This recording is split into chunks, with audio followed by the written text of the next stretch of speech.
Hey Herons, we're going to work on some throwing. That's what we're going to be doing is some of our motor skills over the next couple of days. So in order to throw, we need to make sure we're loosened up. So if you haven't already warmed up a little bit, we're going to do some shoulder circles backwards, about the size of basketballs, okay, and then we'll come forward. So we want to make sure, again, we're loosened up in the shoulder. Use the shoulder quite a bit when you're throwing. You can also even do some seated torso twists because we do want to make sure we're twisting. Okay, so the first thing you want to do is obviously make sure you have a ball of some sort. I found a hacky sack. It doesn't have to be an actual baseball, tennis ball, but you want it to be something fairly soft that isn't going to be too loud in your house. This is a tape ball. So it's not an actual ball. It's just tape rolled up. So if everyone has tape, you can use that. And of course, you can use a sock ball. So you can just take a sock and roll it up. So go now and get a sock, a ball of something. You got 10 seconds. Ready to go. All right. So now that you went and got a ball, I'm sitting fairly close to the wall here. I'm going to scoot back a little bit. You can also just be on your knees. That's okay too. But we're just going to warm up by throwing it against the wall fairly close, but just using our upper body. So keeping your feet planted. I want you to reach your arm back. So literally, I'll scoot forward into my hand.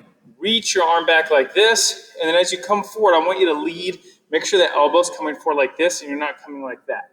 And then you're just going to throw it off the wall. Also add a little flick when you throw with the wrist as well. So just coming here, just throwing it and trying to catch it off the wall. Again, if it's too loud, you might need to find a different wall or a different ball. A sock would be perfect right now. A couple of socks rolling up. So again, twisting the arm, leaning back. I want you to keep doing that for a few more throws. Make sure, again, leading with the elbow, flicking the wrist at the end. Okay, now we're going to be throwing while standing against the wall. We're going to go over kind of the mechanics of throwing properly.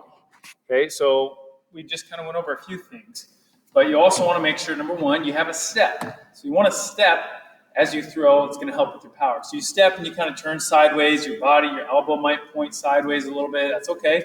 And you lean back.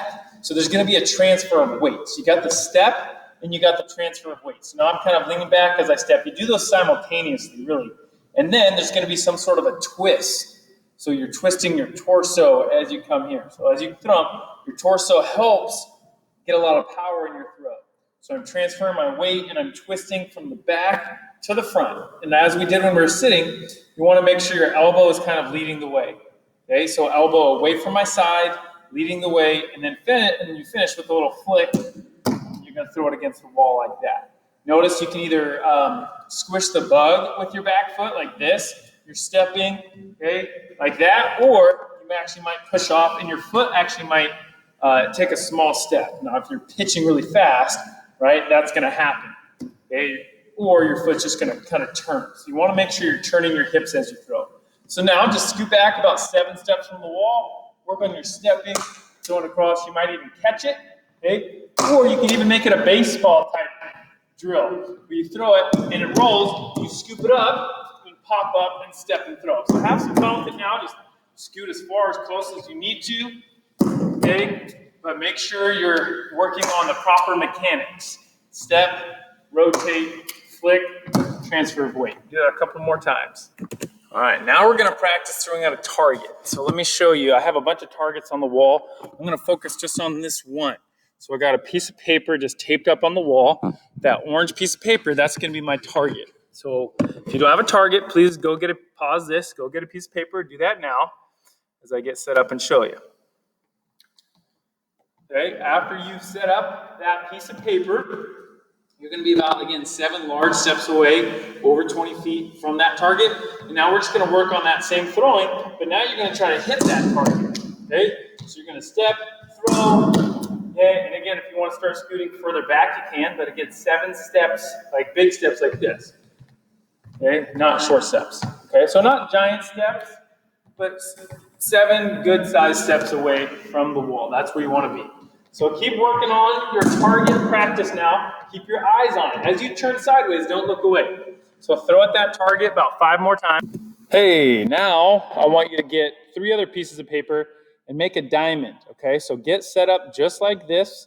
8.5 by 11 inch normal pieces of paper, and I made kind of a diamond, not touching each other. Get that set up, and we'll play a game.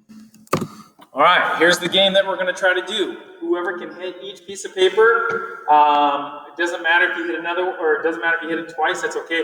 just hit each piece of paper once. The first one to do that wins. I'm going to be playing against you first.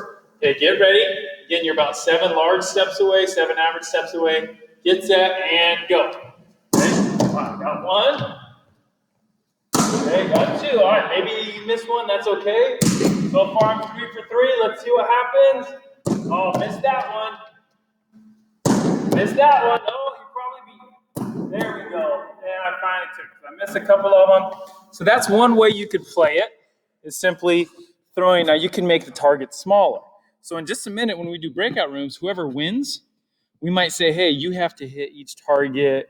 You have to hit a total of 5 pieces, or you make your target smaller.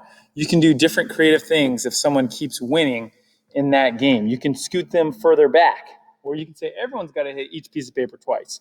So that's a game that I want you to play against some other people right now in breakout rooms, trying to hit those 4 targets. Okay, let's do that. All right, now that you've had some practice throwing and playing the game, this is what you need to do in order to get a grade. You're going to record yourself throwing probably about 4 or 5 times at a target. And your goal is obviously try to hit that target, but it's not crucial. As you're throwing, you want to make sure you're doing you want to make sure you are following the mechanics of the throw. So you're going to make sure you get a step, the transfer of weight, the rotation, the elbows coming forward, the flicking of the wrist. Those things you want to have in the video, okay? And we'll give you some feedback if there's something a little off. You can use Flipgrid or any way to turn that in. Check out the assignment, and if you have any questions, feel free to ask. Have a great day.